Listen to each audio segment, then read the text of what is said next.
जय जगन्नाथ स्वागत करुच्ची trending news channel को जोट कि आपण माने केवल सत आ बड़ लेटेस्ट अपडेट पाई परिबे। आज सबुठ बड़ लेटेस्ट अपडेट है एबे जाके लेटेस्ट अपडेट आसुची कि आसंता 31 रु 3 दिन राज्य में प्रबल घूर्णिझड़ सह काल बैशाखीर संभावना अच्छी। एने पाणीपाग विभाग पक्षर अधिकांश जिला को येलो वार्निंग जारी होती। सेपटे राज्य को फेरी मौसुमी एने पाणीपाग विभाग बड़ सूचना जारी करिछि। आईएमडी डीजी मृत्युंजय महापात्र एने किछिटा बड़ सूचना देइछन्ति जहाँकि गत 22 तारिख ठारू बंगोपसागर में आउ तार आखपाख अंचल मौसुमी वायु प्रवेश करिथिला एवं मौसुमी वायु सक्रिय थिबारु यासर प्रभाव अधिक देखिबा पाई मिलिथिला।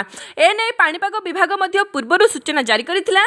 तेबे ए मौसुमी वायु आसंता 31 सुधा केरल छुईबा नै पाणीपाग विभाग सूचना दैछि। एहार 10 दिन पर ओडिशा रे मौसुमी संभावना रही एवं मौसुमी सक्रिय होगा नहीं पाणीपाग विभाग सूचना देछि। तेबे आसंता जून 10 तारिख बेलू ओडिशा रे मौसुमी सक्रिय देखा मिलिबो एवं अधिकांश स्थान में वर्षार संभावना देखा मिलिबो।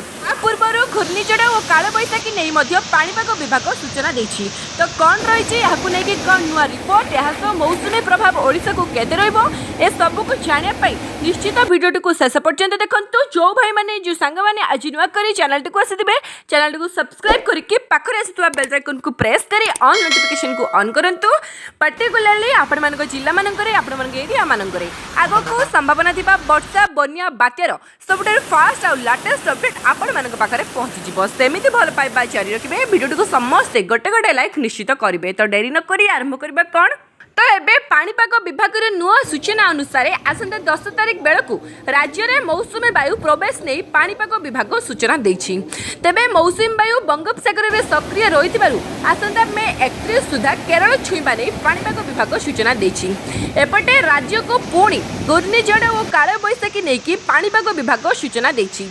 आसंता 31 तारिख बेलू राज्यर अधिकांश स्थान में काल बैशाखीर संभावना रही। सेपटे पाणीपाग विभाग एने 17टी जिला को येलो वार्निंग जारी करिछि। तेबे से सब जिला गुड़िकर रोते निहाती जानिकी रखंतु सतर्क सचेतन रुहंतु।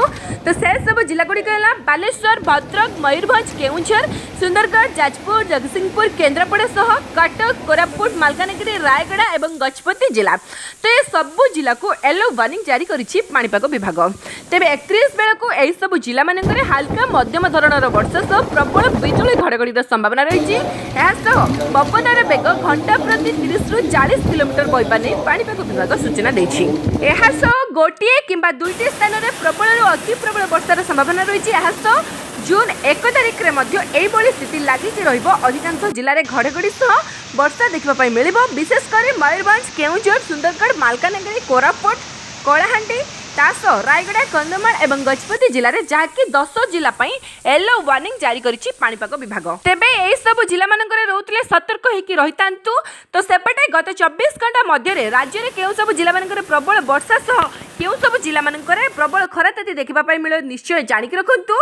तेबे सेही सब जिला मानकरे अछि सुंदरगढ़ जगतसिंहपुर संबलपुर ता सहित केउंझर जिलार सर्वाधिक स्थान में हल्का मध्यम धरणर वर्षा देखिबा पाई मिलिबो। तेबे सर्वाधिक सुंदरगढ़ रे वर्षा हो जाइछि जहाँकि 29.2 मिलीमीटर रेकर्ड होता बेले Jagatsinghpur 28 millimetre Keonjhar 14.6 millimetre record होता बेले सेपटे संबलपुर 12 मिलीमीटर वर्षा रेकर्ड होती।